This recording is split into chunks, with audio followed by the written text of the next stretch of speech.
والله يدعو إلى دار السلام ويهدي من يشاء إلى صراط مستقيم.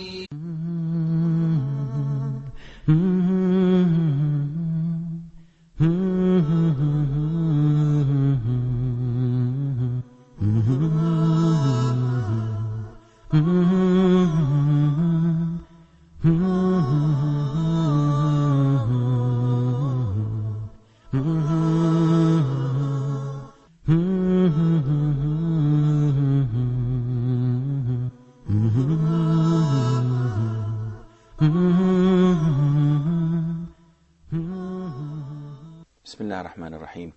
الحمد لله رب العالمين، وصلى الله وسلم وبارك على عبده ورسوله الأمين نبينا محمد وعلى آله وصحبه أجمعين. Dear brothers and sisters in Islam, Assalamu alaikum wa rahmatullah, and welcome to Mercy to Mankind, sallallahu alayhi wa alihi wa sallam. Last time we met, we talked about the redigging of Zamzam well.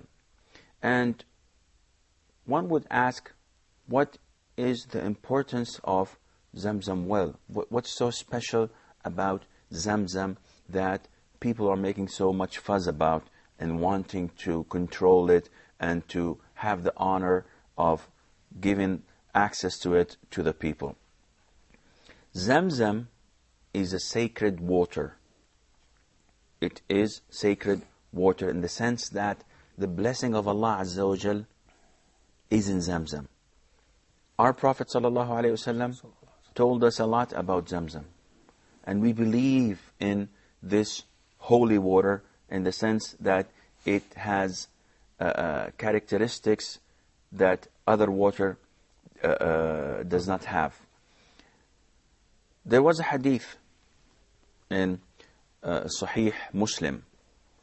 And this hadith was narrated by Abu Dharr al-Ghafari, may Allah be pleased with him. He was from the village of Ghifar, and they used to loot people and hijack things, and they were without any objective. They just lived their day without knowing what to do. Abu Dharr al-Ghafari tells us about himself as being worshipping Allah Azza wa Jal, praying to Allah Azza wa Jal 3 years before the Prophet ﷺ was sent to mankind. And those who asked him, how did you pray? Who did you pray to? He said, I prayed to Allah. I knew that there was a creator to this universe. So what did you do? He said, I just prayed. To whatever direction I can face, I just prayed to Allah to guide me. Abu Dharr, his mother, and his brother Anis traveled after a problem took place between them and their uncle. And they left. And Anis, the brother of Abu Dharr, went to Mecca and came back telling his brother that I heard of a man and that worships the same God you worship. So he told him, what was it? He told him, they say that he is a Sabi. He is an unbeliever of the idols. They call him a Sabi. And this was a capital crime that needed punishment. So Abu Dharr went to Mecca. And he went in secrecy. He did not want to announce his presence to the people as he was investigating this so-called prophet. And the minute he went into the masjid, to the haram, he saw a man, and he went and whispered in his ear. And he told him, what's the news about this Sabi, this man who abandoned worshipping the idols? This is the only thing he said. So it was not very obvious. He's just asking. He's a stranger. And the minute this man heard this, he shouted in the whole masjid, this is looking for the Sabi. This one is looking for the Sabi. Which means that he's a follower. And immediately, everyone picked whatever they could, bones or stones, and they threw him and beat the hell out of him until he fainted and he was covered with blood.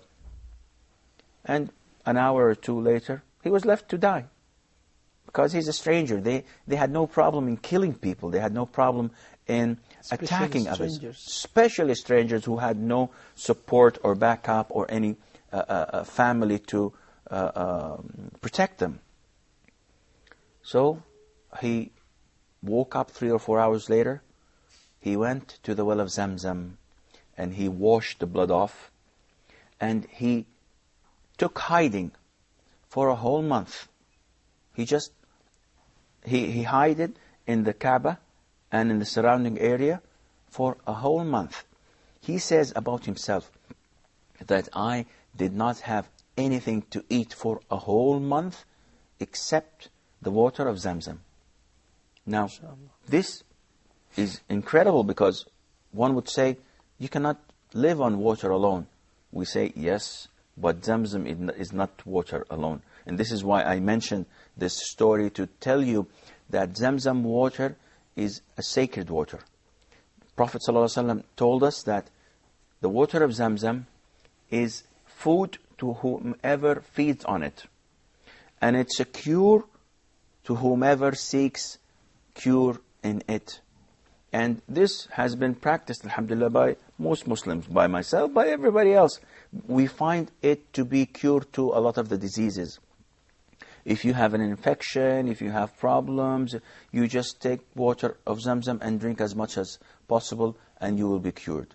Especially in protecting our children, in curing those who have bad spells, magic on them, evil eye, envy, whatever. We tell them, bring the water of Zamzam, recite the Fatiha, blow in it the last chapters of the Quran, 3 chapters of the Quran, Ayat al-Kursi, and then drink of it and wash the area that hurts and you suffer of, and inshallah you will find the cure in the water of Zamzam. Okay, but the most important, to believe in Allah, who cures this? This is by default, because what made you go to Zamzam?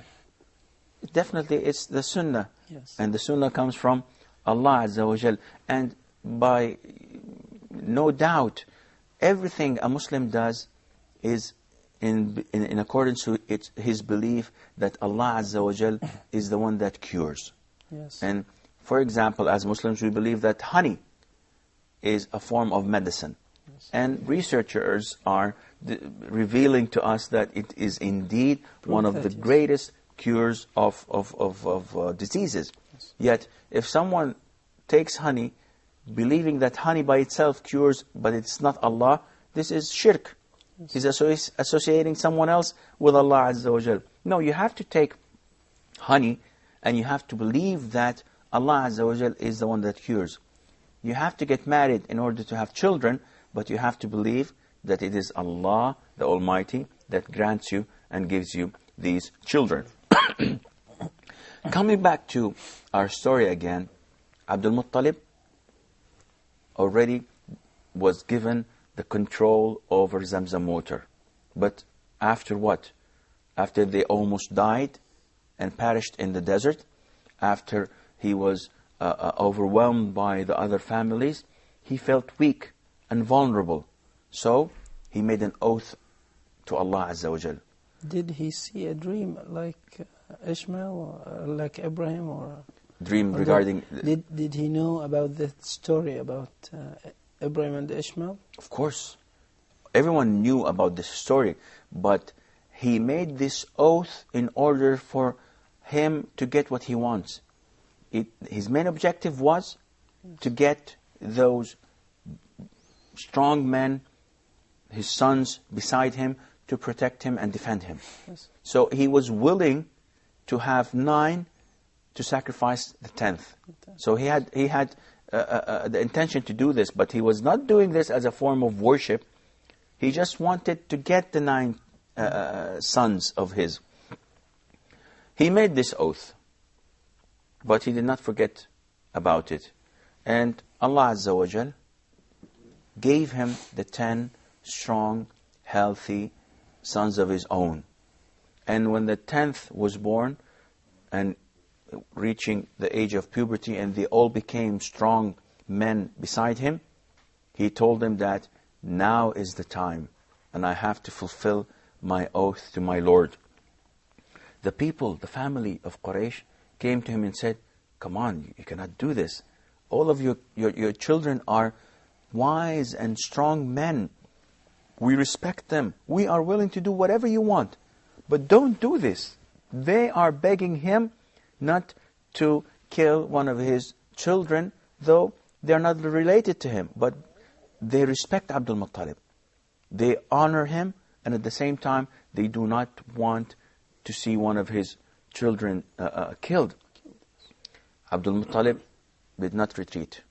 He said, I made an oath, and I have to protect my word to my Lord. One of them has to die. So the people of Quraysh said, no way, you cannot do this. And they wanted to prevent him even by force. So as a compromise, they told him, let us go to a priest again, to a fortune teller again, and seek her assistance. Fortune teller was the solution for all problems. At the time, Yes. it was indeed the solution of all problems. And unfortunately, even nowadays, we have presidents that have fortune tellers telling them what to do, whether to go into war or not. We have influential people, rich people, seeking their knowledge, and they don't have any knowledge. It's just that man by nature wants to be led, wants someone to give him the direction so that he would relieve himself from responsibility. So if you come to me and say, do this, though I am not determined and I don't want to do it, but I'm willing to do it, so if it fails, I'm going to blame you for that. And if it goes through, well, I'm going to take all the credit for it. So they went to this fortune teller. And this fortune teller told him that there is a solution out. And that is that we should draw the lots and see whether it says kill one of your children or give 10 camels as sacrifice.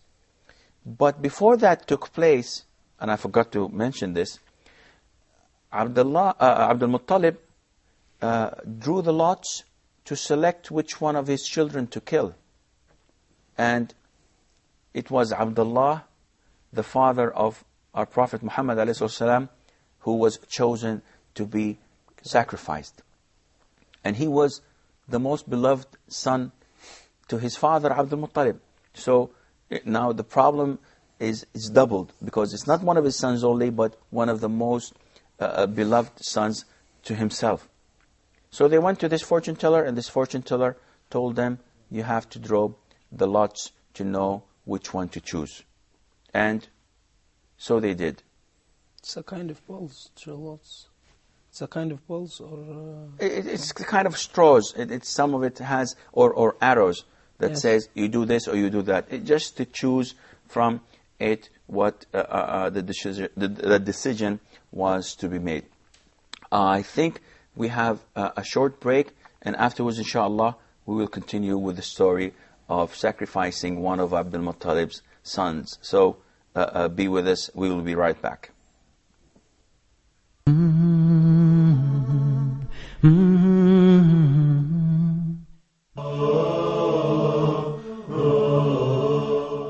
The Prophet ﷺ have informed us that we should not obey no one on the account of disobeying Allah subhanahu wa ta'ala. So the superiority is to Allah's command. So if the husband tells his wife that I want you to shake hands with my colleagues, with my business partners, no, even if it leads to divorce. If the husband says to his wife that you have to party with me, with partners and so on, no, you have to take your hijab off, no. By any means, communicate with Allah subhanahu wa ta'ala. Definitely Allah subhanahu wa ta'ala knows your language, and He would be very happy to answer your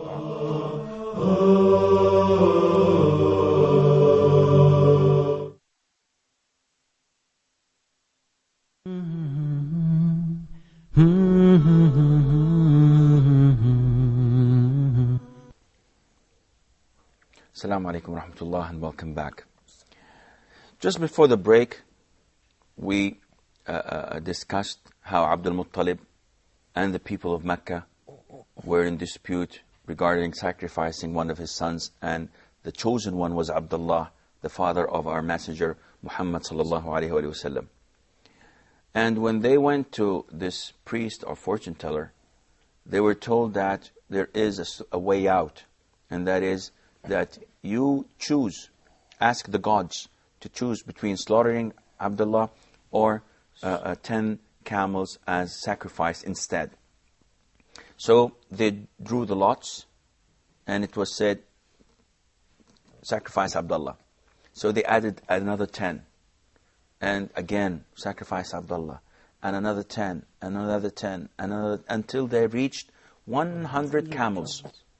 And that was indeed a fortune. And when they reached the number 100, then the lots told them that, okay, sacrifice the camels, and Abdullah was spared. And he did so. Why camels especially? Camels to the Arabs are the most valuable animal around at the time. And in the Holy Quran, Allah Azza wa Jal tells us to look at how great and magnificent the camels are, how they were created. And I believe that though we are living in the age of airplanes, fast trains and transportation and mobiles and so on, computer, internet, yet we did not do the camels its justice.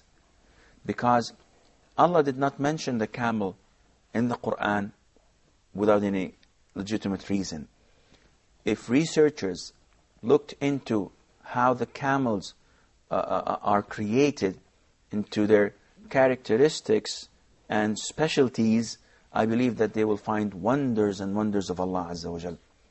Otherwise, Allah would not have told us to look into how the camels were created among all animals. He only specifically chose the camel for us to observe and to research. So, I believe that we did not do the camel its justice by not looking into it. But I believe that there will come people and scientists to look into this problem. And it's called the desert ship, the camels. It is called the ship of the desert or whatever, because it can live and travel in the desert like no other animal can. And it's equipped with so many things. Indeed, it's a four-wheel drive animal. You know, it has its provisions in it. It has its water and food, and it can go on for 7 or 10 days without feeding. And subhanallah, there are so many things in camels. So, Abdullah was spared, and the camels were sacrificed to their idols and claiming to be to Allah the Almighty. And why was that?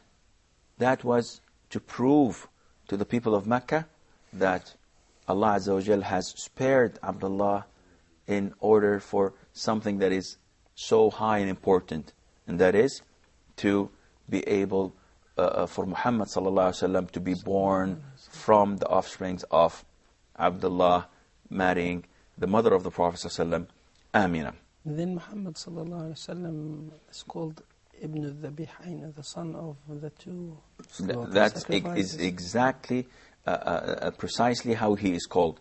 The Prophet ﷺ said about himself that I am the son of the two slaughtered ones, though they were not slaughtered.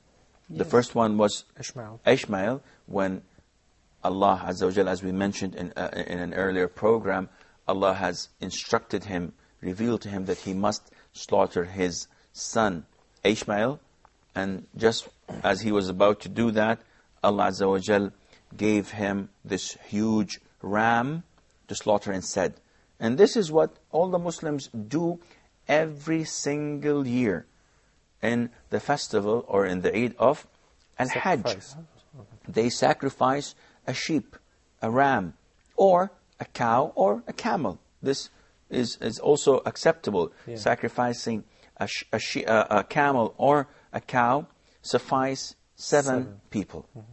But sacrificing one sheep is enough for one person and his family, those whom he support. And we do this, and it's very strange.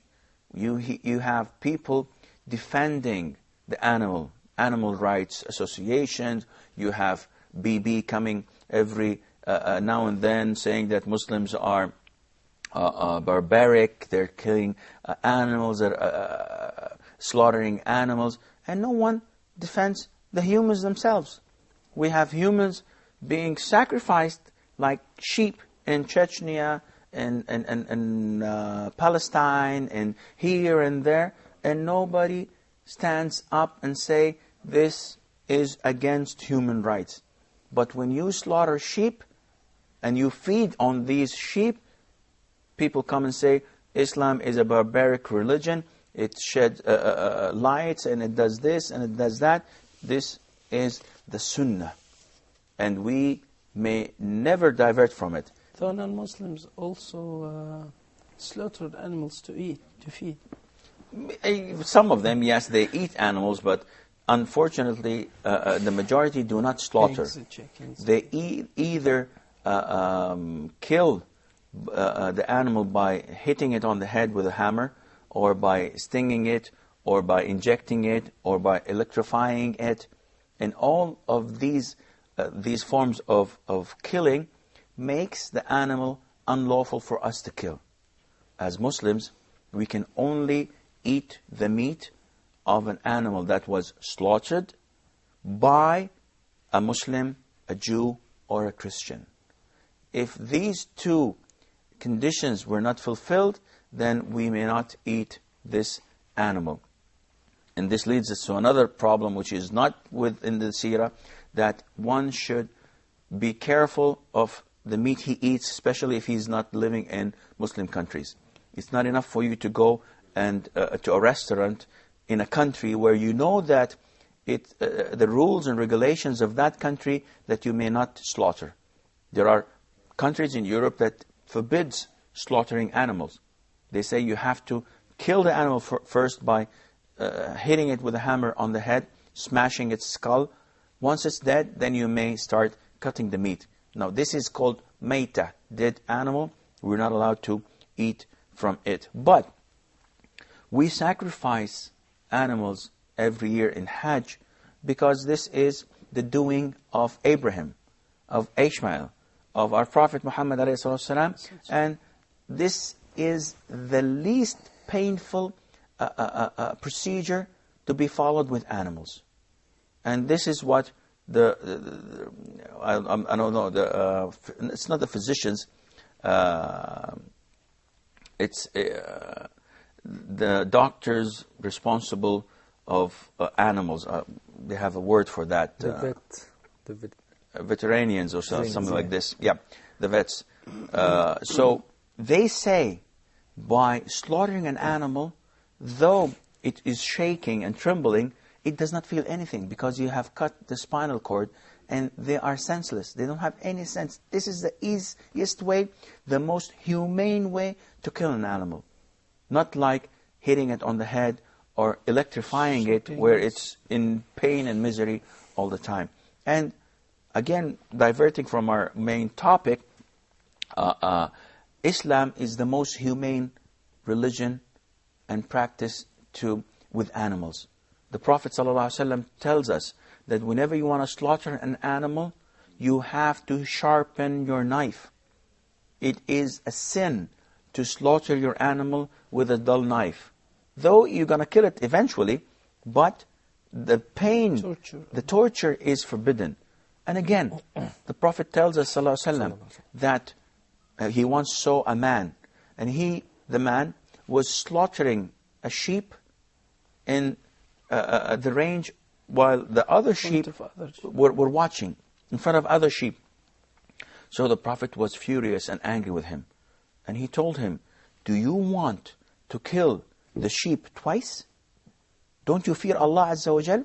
Whenever you want to slaughter a sheep, slaughter it in isolation from the others, so that they do not feel the pain.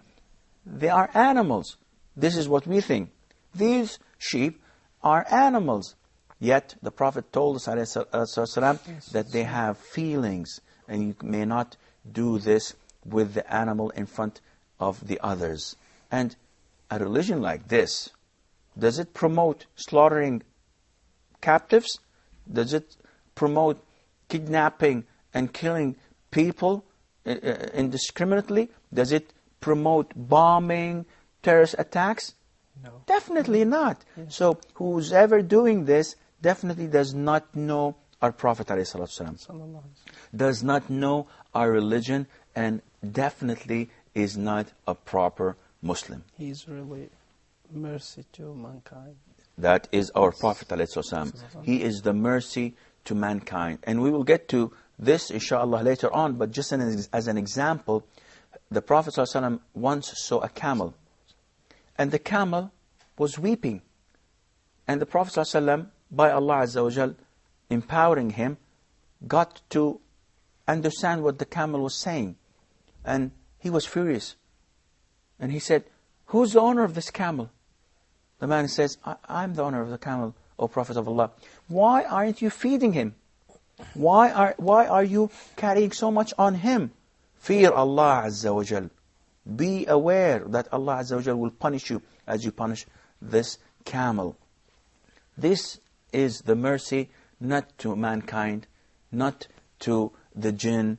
He is the mercy to all, sallallahu alayhi wa sallam, who was sent to all mankind and to the jinn and to everyone on this planet. So, coming back to our Zamzam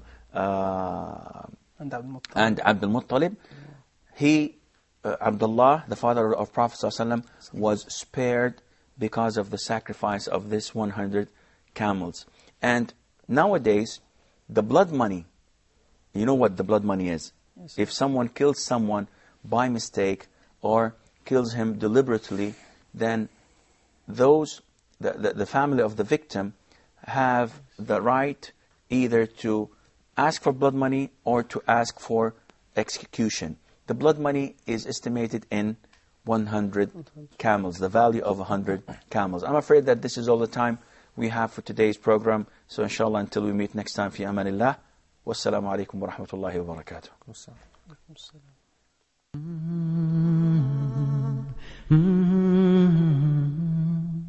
Mm-hmm.